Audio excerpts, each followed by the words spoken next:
मैं आपको इनवाइट कर रहा हूँ कि आप एज प्रमाण पत्र लेके आइए, आपको एक भी पैसा मैं नहीं लूँगा, शादी मुफ्त में करा दूंगा कोर्ट में। लड़कियों का एज 18 वर्ष होना कंपलसरी है, लड़का भी मेजर रहे, शादी हम लोग कराएंगे। आपको कोई टेंशन, घर गृहस्थी, आपके परिवार को भी मनाएंगे। आप आइए, स्वागत है, एक भी पैसा नहीं लगेगा। लेकिन गलत काम मत कीजिएगा। रात्रि में यदि बिना किसी की इजाज़त के घर में घुसकर कुकर्म करने का काम कीजिएगा तो हो न हो कहीं ना कहीं फिर आप भी बध हो जाएंगे और हत्या की परिभाषा में लपटे रहेंगे।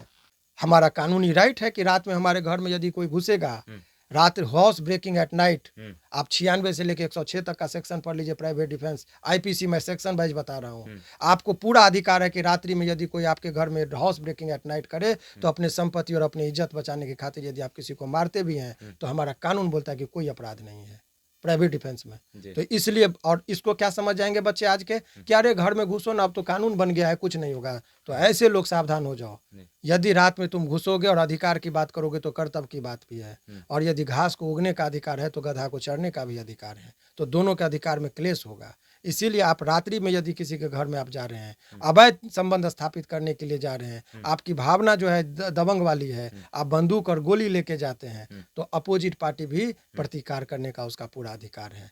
और उसमें यदि आप मौत हो जाते हैं तो आप शहीद नहीं कहलाएंगे, आप अपने समाज को कलंकित कर रहे हैं। और कुछ लोग सस्ती लोकप्रियता बटोरने के लिए हाँ में हाँ मिला रहे हैं, वो ताकि उनको लगता है कि मैं युवा पीढ़ी, चूंकि यूट्यूब और फेसबुक अधिकतर युवा पीढ़ी इस्तेमाल करे, टीनेज ज़्यादा करे, उसके पास वक्त है, वो एक पर एक कमेंट लिखते हैं।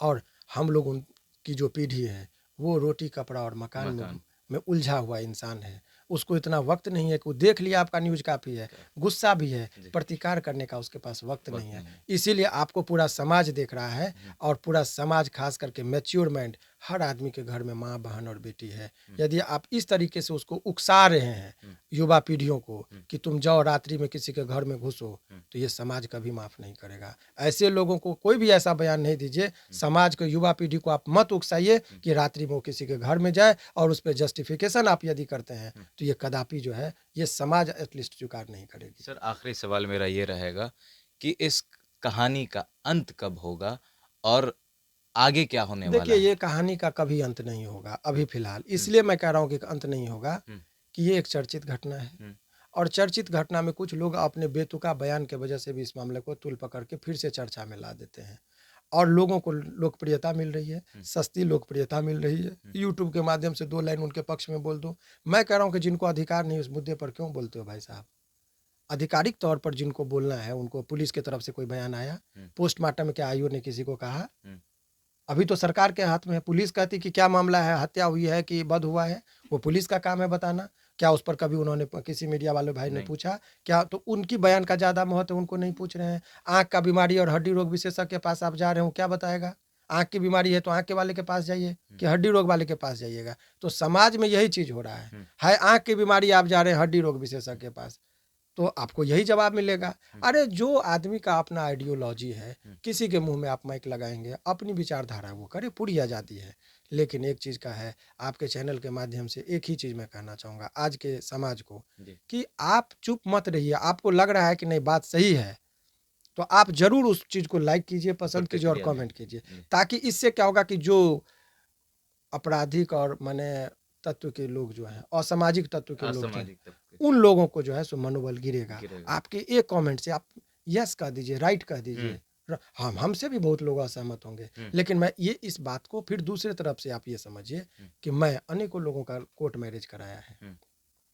एक मर्यादित संस्कार तरीके से, लड़का लड़की वयस्क है, लड़की कमा रही है, लड़का कमा रहा है, अपने पाँव पर वो खड़ा हो चुका है, अपने लाइफ विथ डिग्निटी, अपनी प्रेमिका को यदि सम्मान पूर्वक जीवन देने में वो सक्षम है तो शादी करने के लिए बिल्कुल स्वतंत्र है।